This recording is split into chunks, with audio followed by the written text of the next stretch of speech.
खुदा यीशु के बाबरकत और अजीम और हिकमत वाले नाम में सब सुनने वालों को आज फिर पादरी जावेद की तरफ से सलाम कबूल हो।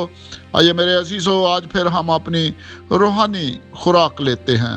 आज का कलाम मुकद्दस मत्ती की मार्फत लिखा गया अंजीली बयान, उसका 6 बाब, उसकी 24 आयत। खुदा के पाक कलाम में यूँ लिखा है, कोई आदमी 2 मालिकों की खिदमत नहीं कर सकता, क्योंकि या तो एक से अदावत रखेगा और दूसरे से मोहब्बत, या एक से मिला रहेगा और दूसरे को नाचीज जानेगा।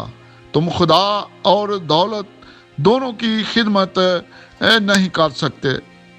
मेरे अजीजों, आज की इस आयत मुकद्दसा के मुताबिक हमारा मज़मून है 2 मालिकों की खिदमत, यानी खुदा और अमलाक, ज़ात मादी चीज़ें। ये उसी कल वाली जो मैंने आज आयत आपके सामने पढ़ी थी, जिसके ऊपर हमने गौर भी किया था, ये उसी का तसलसल है, यानी पहाड़ी वास का हिस्सा है। कल भी हमने 6 बाब जो पहाड़ी वास का है, उसी में से आयत के बारे में सीखा था कि हमें किसी चीज़ की फिक्र नहीं करनी। और आज भी वही सिलसिला हमारे सामने है पहाड़ी वास का। और यहाँ पर खुदावंद यीशु मसीह हमें बता रहे हैं कि कोई भी इंसान जो है वो 2 मालिकों की खिदमत नहीं कर सकता, यानी खुदा और पैसे के बारे में हमें बता रहे हैं। और खुदा का पाक कलाम सिखाता है कि खुदा के लिए हतमी अकीदत और दौलत का हसूल एक दूसरे के मुखालिफ सिमत में जाते हैं।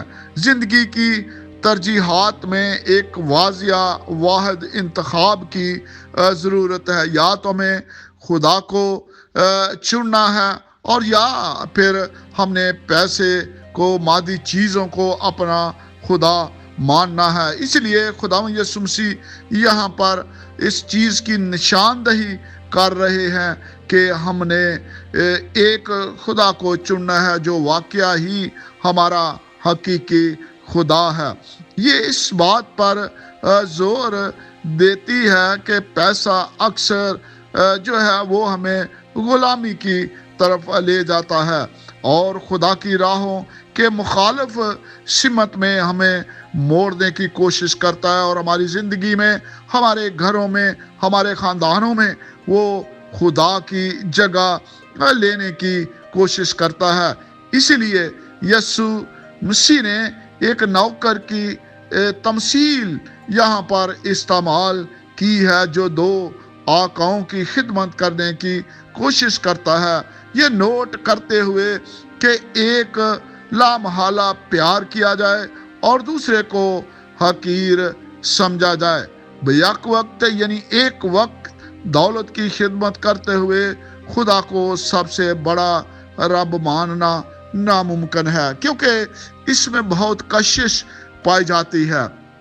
और दौलत के पीछे भागने से मेरे अजीज़ों, तकब्बर, लालच, बेईमानी जैसी चीज़ें जो हैं वो हमारी ज़िंदगी में आने की कोशिश करती हैं, बल्कि आ जाती हैं। इसलिए ये आयत जो है इस बात की निशानदही करती है कि कोई शख्स जो अपना खजाना रखता है वो आर्जी तौर पर है इस दुनिया में सिर्फ खुदा से प्यार, खुदा से मोहब्बत और खुदा की अकीदत जो है वो ही हमारे काम आएगी। और हमने खुदा को ही अपना मास्टर, खुदा को ही अपना मालिक मानना है, और खुदा की खिदमत में तजाद नहीं करना। खुदा की खिदमत करना ईमान, फर्मा बरदारी और भरोसे की जिंदगी का तकाजा करता है। और जबकि मादी चीज़ों की खिदमत या दौलत की खिदमत परेशानी, लालच और आर्जी ज़मीनी सलामती पर तवज्जो मरकूज होती है। और ये आयत का मतलब ये नहीं है कि ईमानदारों के पास पैसा नहीं होना चाहिए। ज़रूरियात ज़िंदगी के लिए पैसा कमाना है, بلکہ یہ ہے کہ اس پیسے کو یا ان مادی چیزوں کو ہم نے اپنا خدا نہیں ماننا۔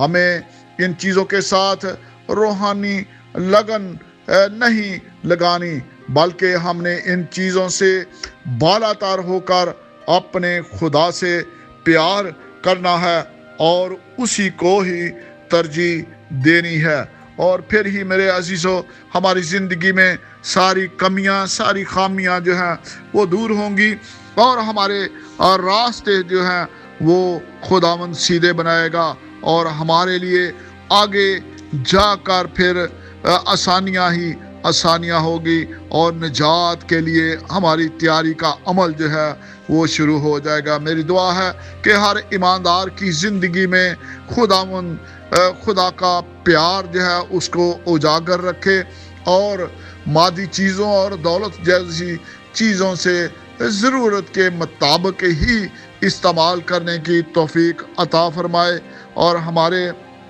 جتنے بھی جو بیمار ہیں خدا ان سب کو تندرستی عنایت فرمائے۔ بے اولاد جوڑوں کے لیے خدا سے دعا کرتا ہوں کہ خداوند ان کو اولاد جیسی برکت عطا فرمائے۔ بے روزگار بیٹے اور بیٹیاں، خواہ وہ ملک پاکستان میں ہیں یا ملک سے باہر ہیں، کسی بھی جگہ ہیں، خداوند ان بچوں کو روزگار عطا فرمائے۔